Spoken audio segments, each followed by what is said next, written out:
नमस्कार दोस्तों, स्वागत है आप सभी का आपके अपने YouTube channel GK search engine पर। आज के इस वीडियो में हम बात करेंगे राजस्थान नगर पालिका अधिनियम 2009 से रिलेटेड 10 महत्वपूर्ण क्वेश्चन की। पूरा वीडियो बहुत ध्यान से देखना। PDF फाइल आप वीडियो के डिस्क्रिप्शन बॉक्स से डाउनलोड कर सकते हैं। तो चलिए शुरू करते हैं। कल के वीडियो में मैंने आपसे क्वेश्चन जो पूछा था वो था, करों में परिवर्तन करने की प्रक्रिया कौन सी धारा में वर्णित है।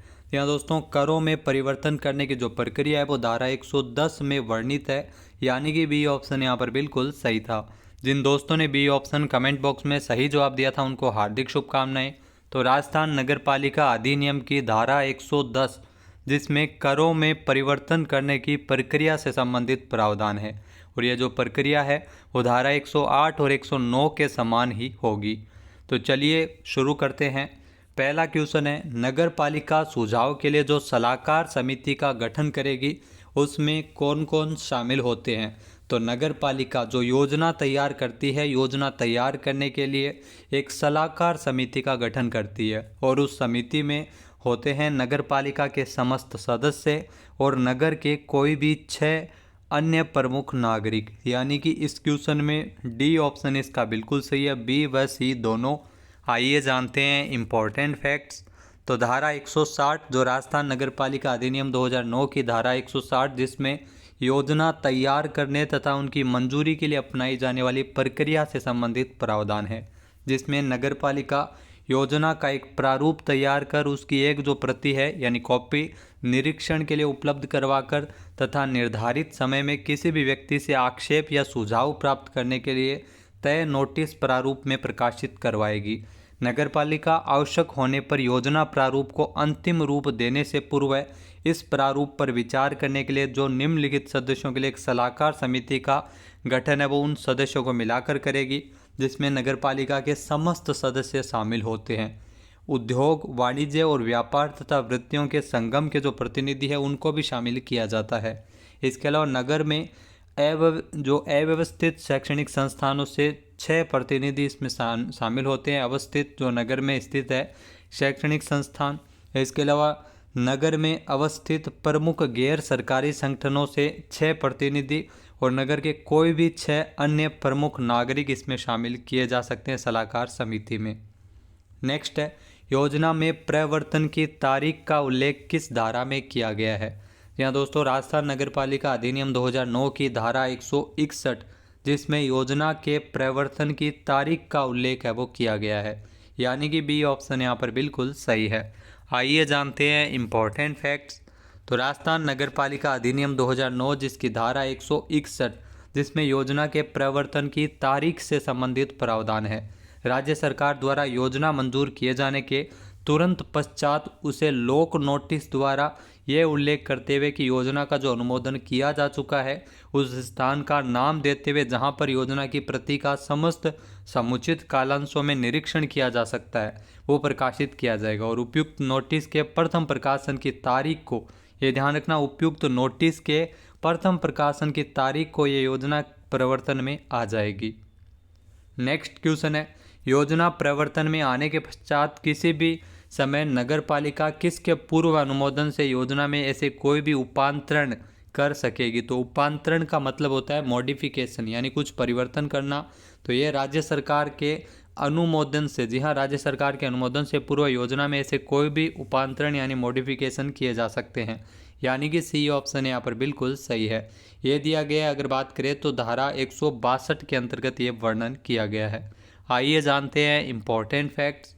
तो राजस्थान नगर पालिका अधिनियम 2009 की धारा 162, जिसमें योजना का पश्चातवर्ती उपांतरण से संबंधित प्रावधान है, जिसमें नगर पालिका योजना के प्रवर्तन में आने के पश्चात किसी भी समय राज्य सरकार से पूर्व अनुमोदन से योजना में आवश्यक उपांतरण यानी मॉडिफिकेशन कर सकेगी।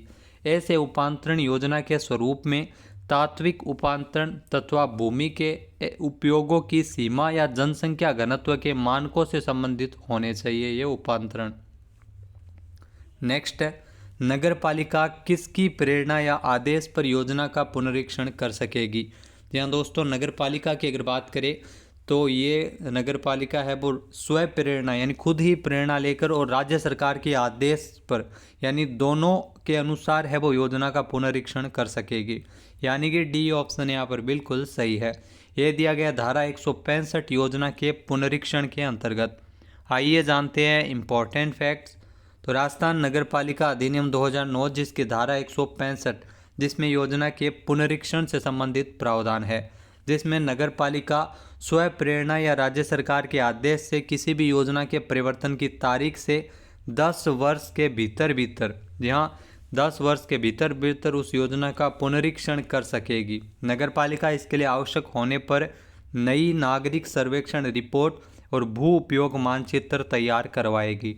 इस प्रकार जो किए गए पुनरीक्षण पर वे सभी उपबंध लागू होते हैं जो किसी योजना की तैयारी, प्रकाशन और मंजूरी के संबंध में लागू होते हैं। नेक्स्ट है असुमेलित विकल्प का चयन कीजिए। जी हाँ, इसमें विकल्प दिए गए हैं, गलत विकल्प का इसमें चयन करना है। पहला है कि योजना तैयार करने तथा उसकी मंजूरी के लिए अपनाई जाने वाली प्रक्रिया धारा 162 में है, तो यहाँ पर गलत है क्योंकि 162 में नहीं है, 160 में दिया गया है, तो ये गलत हो जाएगा। दूसरा दिया गया है योजना का क्रियान्वयन धारा 160 में है, तो योजना का जो क्रियान्वयन है वो धारा 163 में होता है, न कि 160 में, तो ये भी यहाँ पर गलत है। फिर है योजना का पश्चातवर्ती उपांतरण 163 में है, तो यहाँ पर ये गलत है क्योंकि ये दिया गया धारा 162 में, तो ये भी गलत हो जाएगा। यानी इसमें सभी विकल्प है वो असुमेलित लगाए गए हैं, यानी कि डी ऑप्शन यहाँ पर बिल्कुल सही है। आइए जानते हैं इम्पोर्टेंट फैक्ट्स। तो इसमें उपयुक्त सभी विकल्प असुमेलित है क्योंकि योजना का पश्चातवर्ती उपांतरण धारा 162 में है। योजना तैयार करने तथा उसकी मंजूरी के लिए अपनाई जाने वाली प्रक्रिया वो धारा 160 में है और योजना का क्रियान्वयन दिया गया धारा 163 में।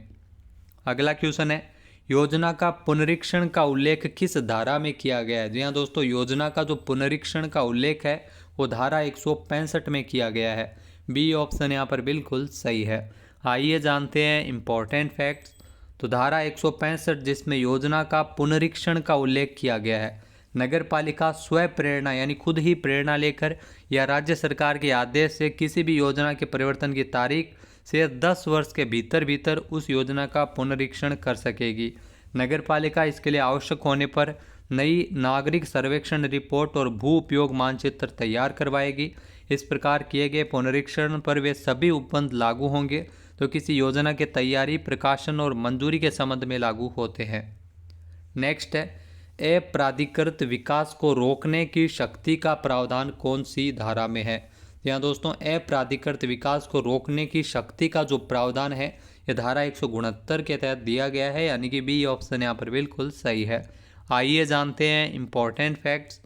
तो धारा 169 जिसमें अप्राधिकृत विकास को रोकने की शक्ति के संबंध में महत्वपूर्ण प्रावधान है, जिसमें धारा 167 के अनुसार किसी भी भूमि का कोई भी विकास किया जा रहा हो तो अभी तक पूर्ण नहीं हुआ है तो नगर पालिका नोटिस की तामील की तारीख से भूमि के विकास को रोकने की अपेक्षा करते हुए नोटिस तामील करा सकेगी। ऐसे नोटिस धारा 168 के उपबंध लागू किए जा सकेंगे। नोटिस तामील होने के बाद में यदि कोई व्यक्ति ऐसा विकास है वो जारी रखता है, ऐसा कार्य जारी रखता है, तो दोष सिद्धि पर जो अधिकतम इसमें ध्यान रखना 5,000 रुपये, इसमें अधिकतम 5,000 रुपये तथा अपराध आगे भी जारी रहने पर प्रति दिवस 500 रुपये के जुर्माने का भी प्रावधान इसमें किया गया। धारा 169 के तहत ये जुर्माना है, इसको भी आपको ध्यान में रखना है। नेक्स्ट है अनुज्ञा की समयावधि के बाद भी किसी योजना के उपबंधों के उल्लंघन में किसी भी भूमि या आवास का उपयोग जारी रहता है तो दोष सिद्धि पर जुर्माना कितना हो सकता है। जी हाँ दोस्तों, अनुज्ञा की जो समयावधि के बाद में भी अगर किसी योजना के उपबंधों में उल्लंघन में भूमि या आवास का उपयोग जारी रहता है तो ऐसे में 2,000 रुपये तक का जुर्माना हो सकता है। धारा 167 के तहत ये दिया गया है, यानी कि ए ऑप्शन यहाँ पर बिल्कुल सही है। आइए जानते हैं इम्पोर्टेंट फैक्ट्स। तो धारा 167 में क्या है कि अप्राधिकृत विकास या योजना से असंगत उपयोग के लिए शास्ति यानी पेनल्टी से संबंधित प्रावधान है कि यदि कोई भी व्यक्ति ऐसी अनुज्ञा यानी बिना अनुमति के समयावधि के बाद भी किसी योजना के उपबंधों के उल्लंघन में किसी भी भूमि या आवास का उपयोग जारी रखता है तो दोष सिद्धि पर उसे अधिकतम 2,000 रुपये तक का जुर्माना या ऐसे प्रत्येक दिवस के लिए ऐसा अपराध अगर जारी रहता है तो 500 रुपये तक जुर्माने को दंडित इसमें किया जा सकता है। नेक्स्ट है धारा 171 में क्या प्रावधान है। जी हाँ दोस्तों, राजस्थान नगरपालिका अधिनियम 2009 जिसकी धारा 171, इसमें भूखंड के उप विभाजन की मंजूरी और निजी मार्ग बनाने की मंजूरी, यानी कि ए और बी दोनों इसमें हो जाएगा। सी ऑप्शन बिल्कुल सही है। आइए जानते हैं इम्पॉर्टेंट फैक्ट्स। तो धारा 171 की अगर बात करें तो इसमें भूखंड के उप विभाजन या पुनर्गठन, ये ध्यान रखना, भूखंड के उप विभाजन या पुनर्गठन या फिर निजी मार्ग बनाने के लिए मंजूरी से संबंधित प्रावधान है, जिसमें धारा 161 के तहत किसी योजना के कार्यान्वयन की तारीख को उसके पश्चात संबंधित क्षेत्र में किसी भी व्यक्ति को अपनी भूमि या भूखंड का उप विभाजन या पुनर्गठन करने या ऐसी भूमि का या भूखंड पर निजी मार्ग बनाने के लिए संबंधित विवरणों सहित आवश्यक फीस जमा करवाकर, ये ध्यान रखना, फीस है वो नगरपालिका, फीस जमा करवाकर नगरपालिका से मंजूरी के लिए इसमें प्रस्तुत है वो किया जा सकता है। तो इसमें भूखंड के उप विभाजन की मंजूरी और निजी मार्ग बनाने की मंजूरी है वो धारा 171 के तहत ली जाती है। नेक्स्ट है, परियोजना एवं स्कीम का निम्न मामलों में उपबंध कर सकेगी। जी हाँ दोस्तों, धारा 173 के तहत जो नगरपालिका में परियोजनाओं और स्कीमों को बनाए जाना और विषय वस्तु से संबंधित प्रावधान धारा 173 में है, जिसमें सड़कों, मार्गों, डेयरियों और संचार सुविधाओं उपरोक्त सभी इन मामलों में जो परियोजना और स्कीम का बनाया जाने वाला इसमें प्रस्तावित विषय वस्तु है, यानी कि डी ऑप्शन यहाँ पर बिल्कुल सही है। आइए जानते हैं इम्पॉर्टेंट फैक्ट्स। तो दोस्तों, राजस्थान नगरपालिका अधिनियम 2009 जिसकी धारा 173, इसमें परियोजनाओं और स्कीम का बनाया जाना और विषय वस्तु, जिसमें नगरपालिका किसी भी योजना के प्रस्ताव को क्रियान्वित करने के प्रयोजन के लिए या अन्यथा नगर या उसके किसी भी भाग के एकीकृत विकास के लिए ऐसी परियोजनाएं या स्कीम बना सकेगी जैसी आवश्यक समझी जाएं। अब बात करते हैं आज के हमारे क्विज की, जिसका आंसर आप सभी को कमेंट बॉक्स में देना है। तो आज का क्विज है, जब अधिकारी कुर्क संपत्ति की सूची बनाता है तब कब्जाधारी को लिखित नोटिस देगा, ये कौन सी अनुसूची के प्रारूप में दिया गया है। एक बार फिर से सुनिएगा, जब अधिकारी कुर्क संपत्ति की सूची बनाता है तब कब्जाधारी को लिखित नोटिस दिया जाता है, वो कौन सी अनुसूची के प्रारूप में दिया जाता है। सही आंसर आपको कमेंट बॉक्स में देना है। PDF फाइल आप वीडियो के डिस्क्रिप्शन बॉक्स से डाउनलोड कर सकते हैं। जय हिंद, जय भारत, जय राजस्थान।